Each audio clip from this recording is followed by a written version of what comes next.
Alright, so we're over here at the bench getting ready to do the 16 Joule upgrade into this T4E Shotgun right here. We're going to go over that. This might help you if you already have one that is upgraded to 16 Joule and you want to put it back to the original way. You could just go backwards and figure it out. So we're going to take all the screws around the outside out, and we're also going to take these two screws from the top and these two screws from the bottom out, and we're going to set them to the side. So let's do that first. Let's do these two. Take this top little piece off. It's just kind of like a rail. Set that to the side. I'm going to flip it over. Take that off and put that there. And then I'm going to go around. And I'm leaving the screws in.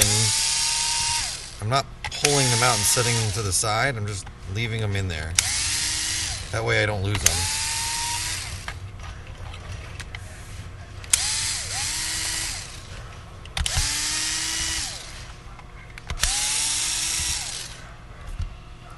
So 1, 2, 3, 4, 5, 6, 7, 8, 9 around there.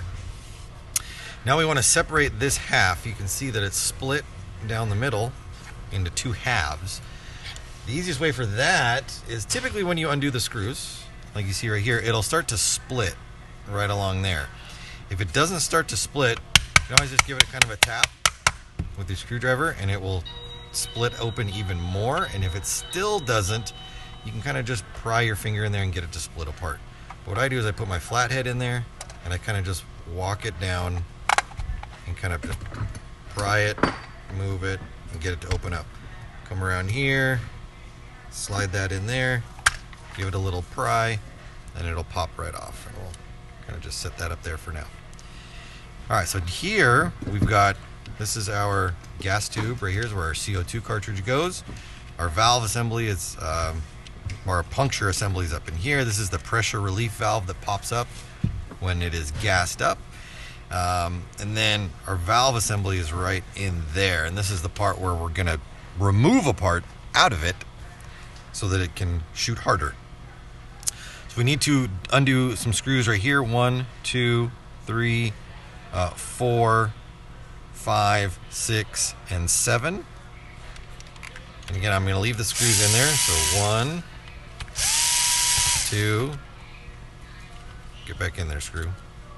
3, 4, 5, 6, and 7.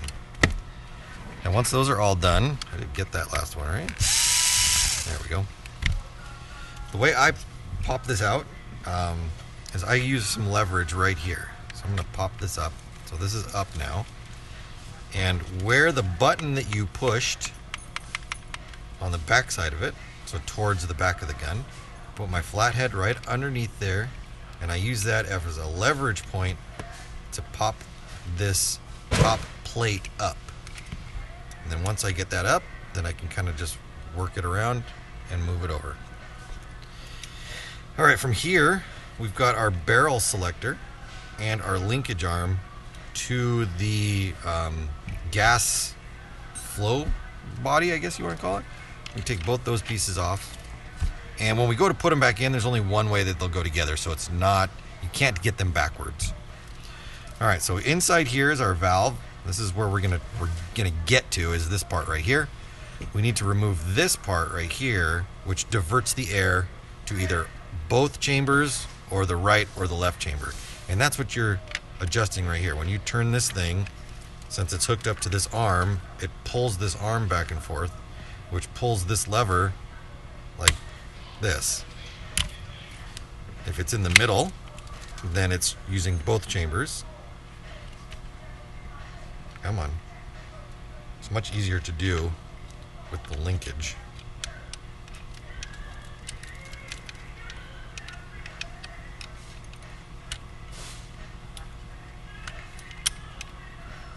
There we go. Boop. Like that. So that's what that's for. We need to get this out of the way so that we can get to this back here. So we're going to take these two screws here and here. We're going to undo them.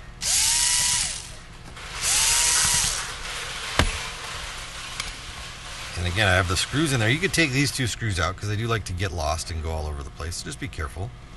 We're going to try to lift this up and out, but from this position it really doesn't want to come out because it's on these two posts and it's really kind of well compressed down inside of there.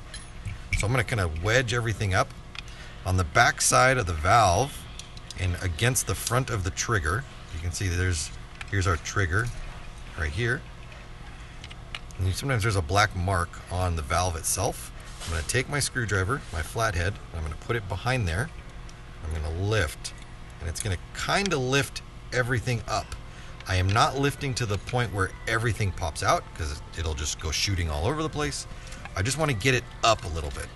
That'll give me some leverage to get a hold of this. Now the way I do it is I put my thumb over the screw area, so as I lift this out, I don't lose the screws. But if you've already taken the screws and set them over, perfect. So I'm going to take this, lift it up, and the spring's going to want to uncompress. I just want to make sure that I don't let anything go flying. One of my screws did fall out.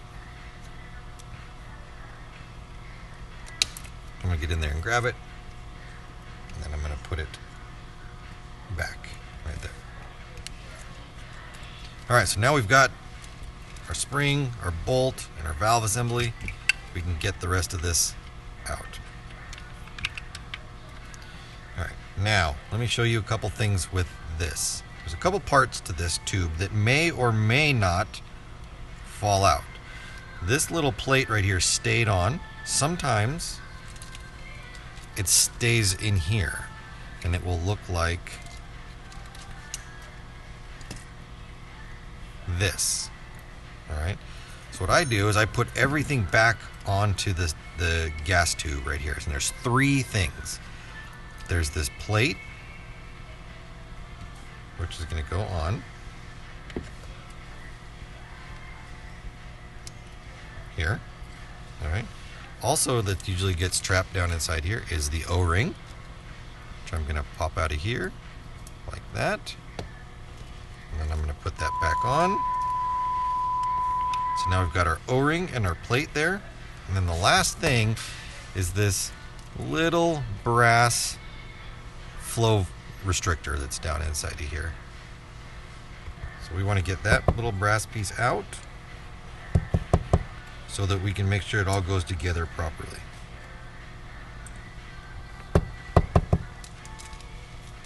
Sometimes it'll take a second to pop that thing out of there.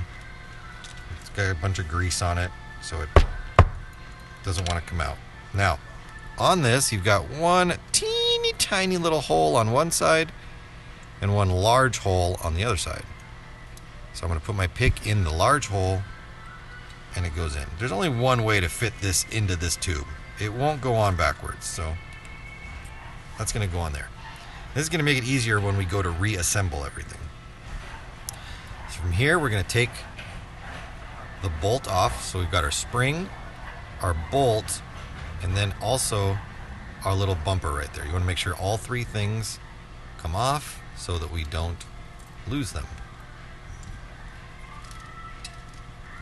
Put it right there so everybody can see it. Now on here, we've got two removable ports. We've got one on the back side of the bolt guide, and then one at the bottom perpendicular to it. The one we want is the one that is opposite where the bolt sits. So we're going to come to here. I do this with just a pair of pointed pliers. I'm going to put it in both. There's two holes on the back side there. Put that in there and I'm going to turn. And that's going to allow me to unscrew this cap that's on here. Once we get it all the way off, you can see that there's a black, like, well, you can't tell that it's a cone, but it's a black piece that's right there. This is what we want to get out. The easiest way to get this out is take an Allen key like this, put it in the other side, and then push down, and it will pop it out. I've seen a lot of people try to reach in here with like pliers and get this thing out. It's a nightmare. It's stuck down inside there. So you push it out from the other side. Now sometimes this O-ring that you see down inside there will stay stuck right around here. Other times it stays down in here. So we're going to pop it out. We're going to put it back on here. That makes a seal when you put this inside there. And this is what restricts all the air coming through there to make it shoot slower. We pull this thing out, we've got a wide open cavity now, and the shotgun's going to shoot much harder than it did before. So if you already have the 16 Joule upgrade done and you want to go back, you just need to reinstall this black piece back into here, and then it will shoot slower. So now that that's out, we're just going to put it all back together. Take our cap.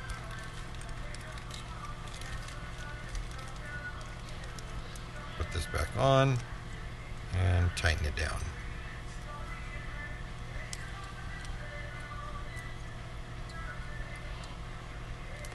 All right, well that's on there. Take our bolt and our bolt guy, or bolt spring and bumper, put those together. All right, now wipe my hands off. I'm going to take my flathead screwdriver. I'm going to put it underneath the brass tube, and I'm just going to slightly lift it up. I don't want to crush it or bend it because it is brass, it is soft, but I need to get this onto here. And trying to do that when that's just sticking straight along, I'm gonna lift it up a little bit to give me a little bit of an angle. That way I can kind of drop that down on there. But I do not want to push this down in yet. I want to get this on first and then push everything down together. So that's why I'm kind of leaving this in, kind of tilted up at an angle so that I can get this on here. Sometimes this piece falls off. It's just a little guide right there. You just kind of stick it back in there. So I'm going to put this on my spring, compress this all down, and then get this in the right spot. If we look here, let me find my pick. There's a slot in this right here, and this post that's right here, those two are going to go together, and that's going to be your marker of where you want to line everything up. So I'm going to get this on my spring, I'm going to compress this down, and then I'm going to find that marker, and I'm going to push everything back down. From this position, everything should stay in if you've got it on there right. It's not going to like spring out on you or anything because it is pretty well wedged in there. So this will allow us to put our screws back in.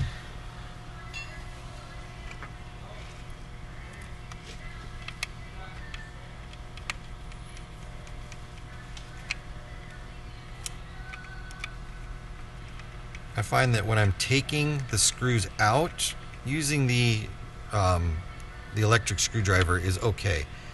When I go to put them back in, I like to kind of do them by hand because I like to be able to feel it and not strip anything out. I also have, I could set the slip on my driver here so that it slips when I get down, but I want to make sure it's tight. I like that, having that feel. All right, so next we're going to put our selector and our plate in here. And that's how it fits in. There's no way to put it in this way. If I flip it around, you see that it doesn't fit in there.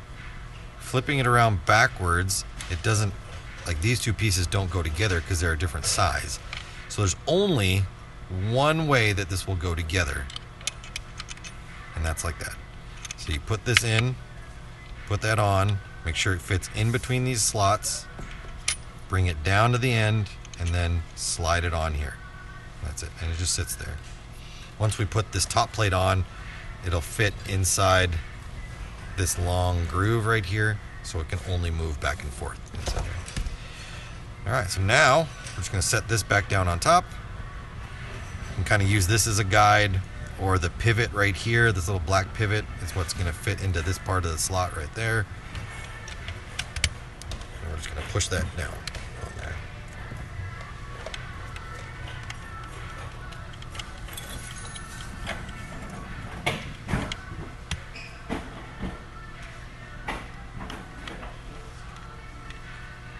Put our screws back in, and I'm checking each one of these as I put it in. turning it backwards first to feel for it, the start of the thread. You feel that little click right there. I know I'm at the start of the thread, and then I can go ahead and tighten that up without any fear of cross-threading.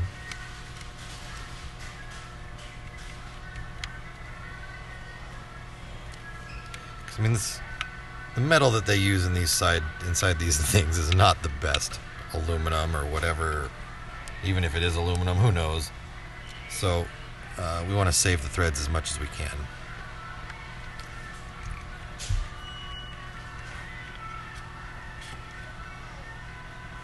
Alright, last one here. Backwards. Listen for the click. Right there. You can feel it too, you don't need to listen for it. You can feel the click also when that screw hits that beginning thread. Alright, so we've got all those put back in. Now we can go ahead and put our top on. I recommend putting this piece back on while this is up. I have noticed that when this is down, right, like that, this spring is compressed, and this bottom piece of plastic, it wants to push it down, which makes it hard to line these two sections up. So if we leave it up, this is uncompressed over here now, or less compressed, and it tends to line up better over here. So we can just push all of those back together. You can see it went easily together down there. And then I can go through and put all my screws back in.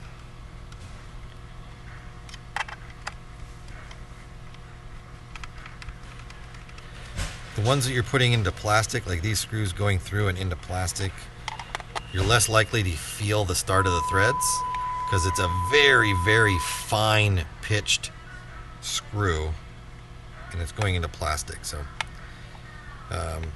if you start to thread it in and it feels real tough, back it up a little bit and come back at it, and you should feel it's a little bit easier to put in.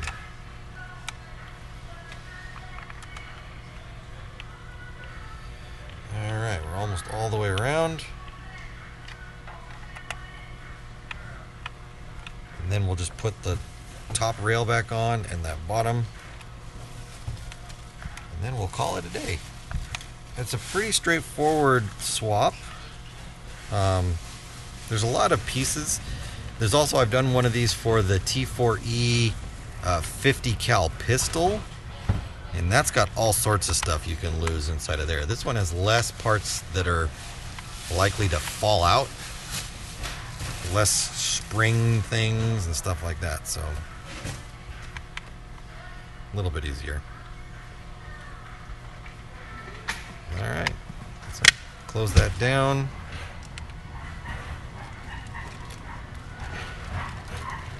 One potato two. Flip that over, and that is it. Now this is ready to be put on the shelf as a 16 Joule for someone to buy if they wanted to, or if you've already got one at home, it's ready to go outside and shoot. Now remember, you're going to get less shots. Your velocity is going to be higher, but you're going to get way less shots. I would be very careful shooting actual paintballs out of this now because the velocity is over 300 feet per second. So I wouldn't use it for paint at this point. If you want to shoot paintballs out of it, leave it in the original setup. If you want to shoot the less than lethal home defense stuff, the rubber ball, now you're ready with the 16 Joule upgrade. And that's it. See you in the next one.